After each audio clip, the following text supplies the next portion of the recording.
화학의 옥텟 규칙과 서양 철학, 루이스, 플라톤, 라이프니츠.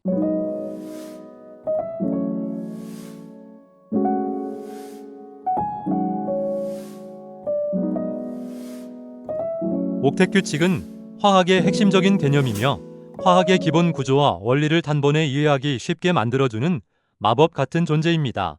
옥텟 규칙은 원소들이 결합할 때 주변의 결합 전자수 즉 최외각 전자수를 8개로 맞춘다는 규칙입니다. 이때 화합물은 가장 안정한 형태의 결합을 이룹니다. 이러한 옥텟 규칙의 구조는 원소들이 결합할 때 서로의 전자를 한 개씩 주면서 공유하며 전자 2개를 만드는 즉 전자쌍을 만들므로 총 4개의 전자쌍을 가지고 있는 구조입니다. 이것은 마치 원소들이 네온 및 아르곤과 같은 18족 비활성기체의 전자 배치를 모방하는 것과 같습니다. 비활성기체는 최외각 전자가 8개이므로 안정한 상태가 되고 그러므로 결합을 이룰 필요가 없어서 단독 원소로 존재합니다. 그러나 대부분의 원소들은 최외각 전자가 8개가 되지 못해서 다른 원소와의 결합을 통해 8전자를 만들어 안정한 비활성기체를 모방한다는 것이 옥텟 규칙의 원리이며 목적이 됩니다. 그러므로 비활성기체를 제외한 나머지 대부분의 원소들은 최외각 전자가 1개부터 7개로 서로 다양하므로 아무 원소들이 아무렇게나 서로 결합하는 것이 아니라 서로 결합하여 옥텟 규칙을 이룰 수 있는 원소들끼리만 만나서 결합을 이루게 됩니다. 예를 들면 이산화탄소와 같이 전자 4개가 필요한 탄소와 전자 2개가 필요한 산소가 만나 CO2 결합을 통해 8전자를 만들며 안정성을 찾게 됩니다. 이 과정에서 공유결합, 이온결합, 대위결합이 형성됩니다. 물론 옥텟 규칙도 예외와 한계는 있습니다. 산불화 풍소는 옥텟 규칙보다 적은 6전자 규칙을 따르고 육불화황과 금속착 화합물들은 옥텟 규칙보다 많은 각각 12전자와 18전자 규칙을 따릅니다. 그러나 옥텟 규칙은 화학의 기본 원리로서 이러한 여해가 있더라도 여전히 화학의 중심 원리입니다. 옥텟 규칙을 처음 발명한 사람은 길버트 루이스입니다. 그는 1916년 발표한 논문을 통해 처음으로 옥텟 규칙의 개념을 정립했습니다. 루이스는 당시 원자들이 왜 무작위가 아닌 특정한 방식으로 결합하는지를 연구하다가 다음과 같은 핵심적인 통찰을 내놓았습니다. 루이스는 18족 원소들 헬륨, 네온, 아르곤 등이 화학적으로 매우 안정하다는 점에 주목했습니다. 그는 이 원소들의 최외각 전자수가 8개단, 수소는 2개라는 사실을 발견하고 다른 원소들도 결합을 통해 비활성기체처럼 팔을 맞추려 한다는 것을 알아냈습니다. 특히 그는 원자들이 전자를 완전히 주고받는 것뿐만 아니라 전자쌍을 서로 공유함으로써 최외각 전자 8개를 채울 수 있다는 공유결합의 개념을 세계 최초로 제시했습니다. 한편 루이스가 옥텟 규칙의 이론적 기초를 닦았다면 이를 옥텟 규칙이라는 용어로 이름 붙이고 널리 대중화시킨 사람은 미국의 화학자 어빙 렉뮤어입니다. 렉뮤어는 루이스의 아이디어를 다듬고 확장하여 화학계에 정착시키는데 큰 공을 세웠습니다. 루이스의 옥텟 규칙 발표 이전인 1904년에도 리하르트 아베크는 원소가 가질 수 있는 가장 높은 양 플러스의 산화수와 가장 낮은 마이너스의 산화수의 차이가 항상 8이 된다는 사실을 발견했습니다. 이는 8이 가지는 음과 양의 주기성을 나타내며 이를 아베크의 법칙이라고 부릅니다. 그 외에도 루이스의 업적은 화학에서 산과 염기의 마지막의 버전인 루이스의 산과 염기의 정의를 만들었습니다. 루이스는 전자쌍, 옥텟 규칙, 공유결합, 루이스의 산과 염기라는 수많은 업적에도 불구하고 노벨상 화학상 후보에 41번이나 이름을 올렸지만 노벨상을 수상하지 못한 역사상 노벨상을 받지 못한 저명한 과학자 중 한 명으로 항상 거론되는 인물입니다. 옥텟 규칙은 암묵적으로 주역의 8교의 원리와 유사성이 많습니다. 고대 동양과학 철학인 주역에서 8교는 음양의 순환 과정이 다 채워진 하나의 주기의 완성이기 때문입니다. 이를 화학에 접목하면 원소들의 최외각 전자와 전하수가 8인 비활성기체에서 가장 안정하며 원소와 분자들이 이를 이루기 위해 결합한다는 것이 일치합니다.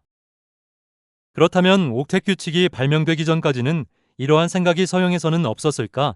서양에서도 동양 철학의 8교와 유사한 생각은 많았습니다. 오히려 더 했으면 더 했지, 덜하지는 않았습니다. 고대 그리스 철학자 플라톤은 물질의 최소 단위가 기하학적으로 완벽한 입체의 구조여야 한다고 생각했습니다. 그는 엠페도클레스가 주장한 불, 공기.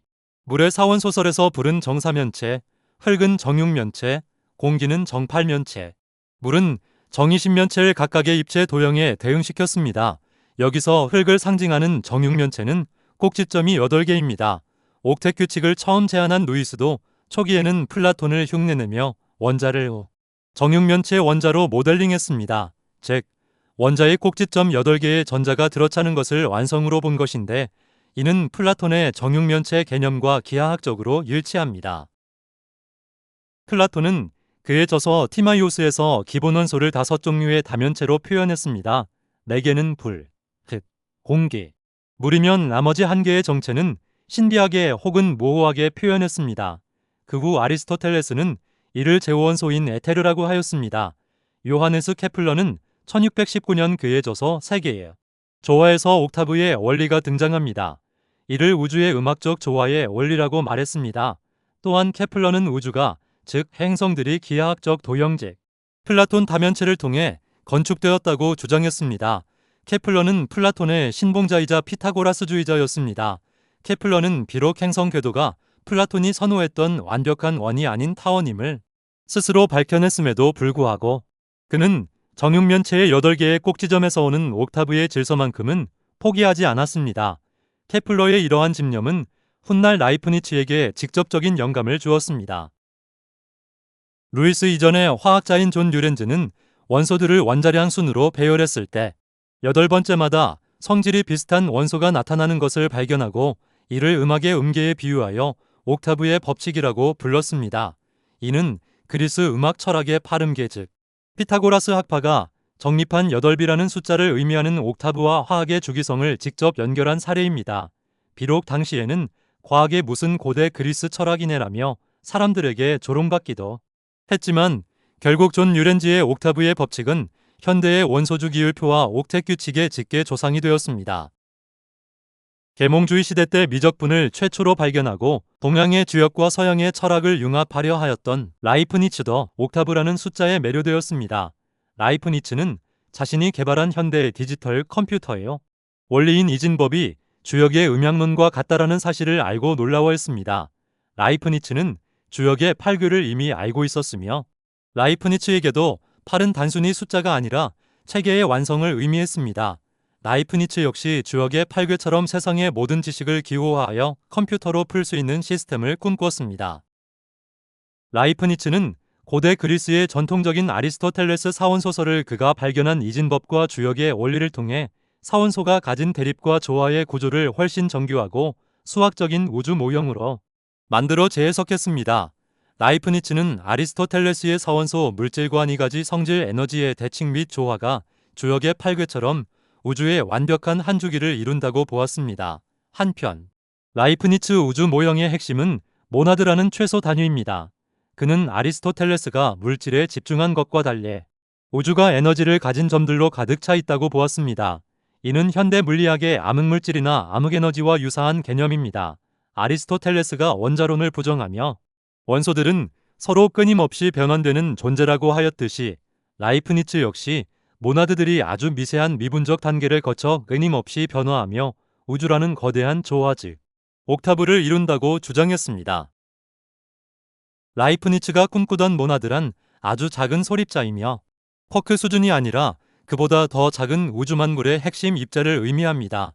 모나드는 피타고라스 학파가 주장하던 개념이며 라이프니츠가 재사용함으로써 유명해졌습니다. 데모크리토스예요. 원자론과 달리 우주의 모든 원리가 담긴 입자이며 라이프니츠는 이를 소우주라고 불렀습니다. 라이프니츠는 우주를 하나의 거대한 수학적 악보로 보았으며 그 악보를 연주하는 개별 단위를 모나드라고 생각했습니다. 라이프니츠에게 옥타브는 개별 모나드들이 각자의 소리를 내면서도 전체 우주의 질서인 8이라는 주기의 완성 속에서 하나로 융합되는 최고의 조화 상태를 의미했습니다. 결론적으로 라이프니츠에게 8은 이진법이라는 가장 단순한 원리가 3번 중첩되어 8궤처럼 세상의 모든 변화를 설명할 수 있는 최소한의 체계를 이루는 숫자였습니다. 루이스는 원자를 정육면체 모양으로 상상했고 정육면체의 8개의 꼭지점의 전자들이 모두 들어찼을 때 원자는 비로소 비활성 기체와 같은 안정성을 얻는다고 보았습니다.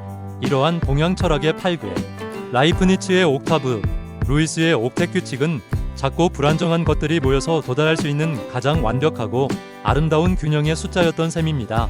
결국 이것이 서양 철학의 핵심 원리이자 현대 화학에서 화학의 기본 원리이며 현대 화학을 이해할 수 있는 가장 손쉽고 완벽한 도구로 자리 잡고 있습니다.